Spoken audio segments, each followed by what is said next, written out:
د سلواغیش پر 20مه له افغانستان څخه د پخواني شوروي اتحاد سرو لښکرو د شړلو 30مه کلیزه. هلمند کې دیني علما پخواني مجاهدین وایي له افغانستانه د شوروي ځواکونو ویستل د دې هیواد د خلکو یو ستر ویاړ دی چې ترسره کړ. شاعر او لیکوال محمد اسماعیل شریعتیار وایي د سلواغیش پر 20مه د معاصر تاریخ یوه نه هېرېدونکې ورځ ده چې افغان شازلمیو د خپل هیواد پاک حریم له یرغلګرو ځواکونو پاک او ورته تاریخي ماته ورکړه. اتحاد جماهیر شوروي مات شوی دی، امریکایان دلته مات شوي دي. تاسو امریکایانو ته اوس وګورئ، نور هیوادونه خو څه کوي چې د دوی څخه بد وي.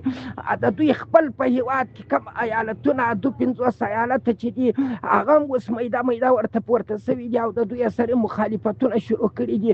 هغو هم د دنیا څخه الهام اخیستی د افغانستان بریا دوی ته دا ګټه وکړه چې هغه هیوادونه اوس غواړي چې د دوی څخه خپلواکي او مخ رسماني اعلان کړي.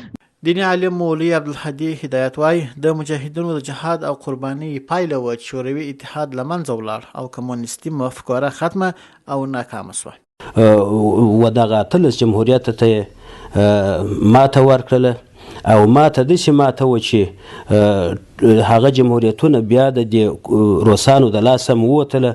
همدا چې اوس خپله په روسیه کې هغه دربدري د هغه کیسه ده چې زړه مو په یخ دی چې الله جل جلاله دوی ته دغسې سرخوږی جوړ کړی دی چې دوی خپل هغه دي په مرګ او په درد کې روان دي. پخوانی مجاهد مولوي محمد نبي جان وایي د 20 پر باطل د حق د بري ورځ ده. دی وایي په دې ورځ نه یوازې دا چې افغانانو خپل پاک حریم له یرغلګرو خوندي کړ، بلکې شوروي اتحاد یې ټوټه کړ او نړۍ ته وشرماوه. چې دلته چې هر څوک زورواکي راغلی دی، هر څوک زورور راغلی دی، د اسلحو سره راغلی دی، د هر څه سره راغلی دی، پروردګار عالم جل جلاله دلته شرمولی دی. دلته بیرته اسلام حاکم شوی دی. دا د مسلمانانو کور دی، دا د مسلمانانو به وي، مسلمانان پکښې کې دي. دیني علما او پخواني مجاهدین وایي افغان ولس د خپل هیواد دفاع ځواک او قوي اراده لري. هیڅکله به بهرنیو یرغلګرو ته اجازه ورنکړي چې د تاریخي افغانستان په کورنیو چارو کې مداخله او لاسوهنه وکړي.